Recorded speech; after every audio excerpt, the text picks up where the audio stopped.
CEAD, Centro de Educação Aberta e à Distância da UFOP, preparou videoaulas para você durante este período de isolamento social.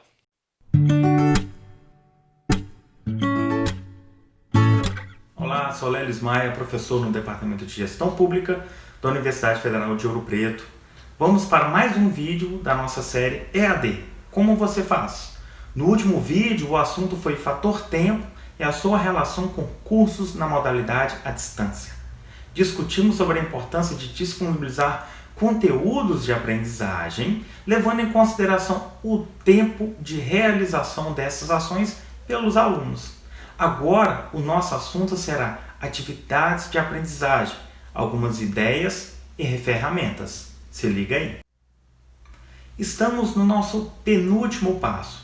Depois de pensar no meu público-alvo, de organizar os materiais de estudo e definir o cronograma das leituras e possíveis atividades, chegou o momento de avaliarmos a aprendizagem dos alunos.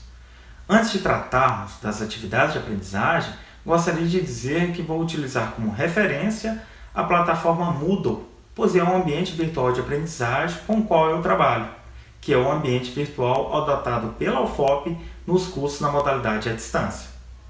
Lembrando que há outros ambientes virtuais de aprendizagem. Isso significa que as nomenclaturas das ferramentas podem variar, mas o objetivo será o mesmo. Para pensar nas atividades de aprendizagem, levo em consideração o tipo de conteúdo e os materiais de estudo que eu selecionei. Eu associo as atividades ao tipo de abordagem que vou adotar na minha disciplina. Eu entendo que há conteúdos considerados mais teóricos, aqueles que trazem os principais conceitos, definições e que fundamentaram todo o raciocínio dos alunos na disciplina. E os conteúdos mais práticos, vamos dizer assim, para facilitar o nosso raciocínio por aqui. Esses conteúdos mais práticos são textos que adotam uma abordagem mais prática, apresentam bons exemplos e têm por objetivo mostrar num caso real. Tento sempre associar meu conteúdo teórico ou prático com um tipo de atividade de aprendizagem. Por exemplo, em textos considerados mais teóricos, a atividade de aprendizagem que eu crio tem por objetivo fazer com que o aluno faça uma revisão sobre o texto, aponte os principais conceitos, faça as devidas associações, distinções e reflita sobre aquele assunto. Para isso, eu utilizo ferramentas assíncronas, aquelas que não há interação simultânea entre eles, os alunos e eu, ou entre toda a turma. Um exemplo de ferramenta que utilizo para esse fim é a entrega de arquivos. Essa não é bem uma atividade, é um recurso dentro da plataforma, mas muitos consideram ela como uma ferramenta para entrega de atividade, daí resolvi mencionar, Essa ferramenta lhe permite que o aluno elabore a sua resposta em um editor de texto, Word, por exemplo, e me envie a resposta nesse editor. Recebo o arquivo e faço a análise. Até aí, tudo ok. Há outra opção com uma ferramenta chamada Resenha. Nela, o aluno pode apresentar a sua resposta na própria plataforma, sem necessitar o uso de um editor de texto, como na ferramenta anterior. Isso facilita o processo de avaliação, pois o professor pode fazer a leitura e a avaliação da atividade no próprio ambiente virtual de aprendizagem, sem a necessidade de fazer o download do arquivo, o que minimiza os transtornos com relação a vírus. Se eu tenho interesse em fazer com que o aluno memorize o conteúdo, que faça uma associação entre datas e conceitos, autores e pensamentos, ou até mesmo conceitos e definições, a minha sugestão é a utilização de questionários fechados. Esses questionários fechados são aqueles que o aluno irá marcar as opções, como verdadeiro ou falso, sim, não, múltiplas respostas, associar uma coluna a outra e por aí vai. Essa opção é muito interessante tanto para o professor quanto para o aluno. Para o professor, o legal está no fato de que essa ferramenta permite avaliação automática. Isso porque ao criar o questionário você define o que é certo ou errado. Para o aluno, o interessante é que ao finalizar o questionário, ele saberá a sua nota naquele exato instante. Pode ainda, caso seja permitido, refazer o questionário para obter um melhor rendimento ou aprimorar o conhecimento sobre o assunto. Esse tipo de ferramenta é utilizado para o famoso quiz, as perguntas e respostas. Pode ser usado para treinamento, como, por exemplo, preparar os alunos para a realização do ENAD e questões de concurso. Essa eu acho que é uma opção bem interessante. Temos ainda outras ferramentas consideradas assíncronas, como é o caso do Laboratório de Avaliação, esse é o nome dela.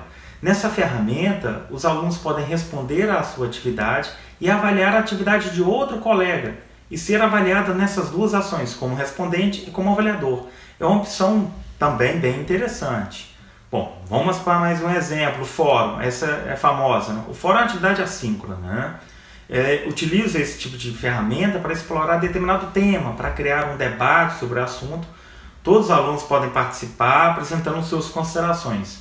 Eu utilizo essa ferramenta também como um canal de comunicação, como, por exemplo, um perguntas e respostas. Os alunos apresentam uma pergunta e respondem logo abaixo. Veremos mais sobre isso no próximo vídeo, tá bom?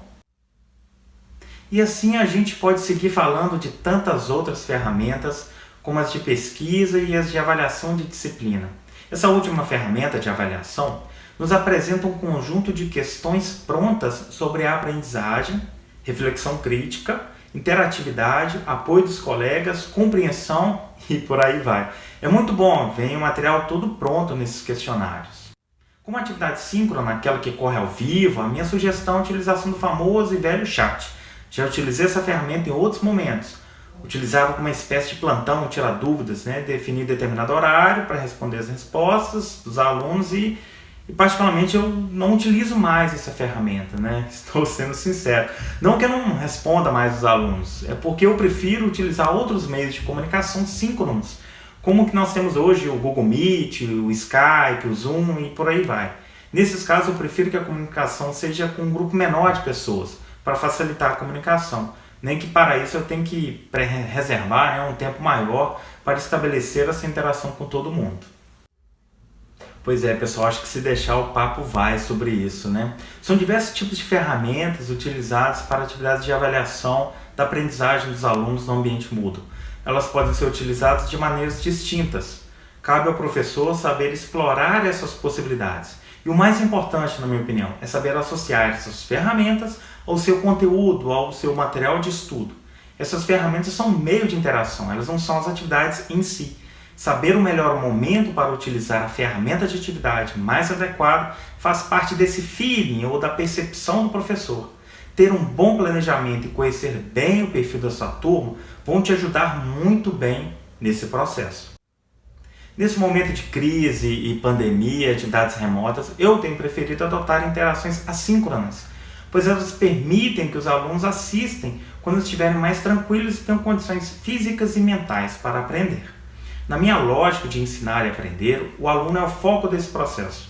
Ele precisa ter autonomia.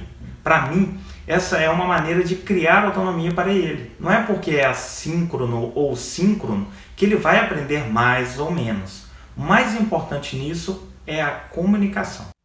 E falando em turma e alunos, o nosso próximo e último vídeo da série será sobre comunicação e design instrucional. Tem coisa legal por aí, fica ligado. Obrigado aí pela sua atenção, tudo de bom, tchau, tchau. Esta é mais uma ação da UFOP no combate à Covid-19. Para mais informações, acesse www.cead.ufop.br.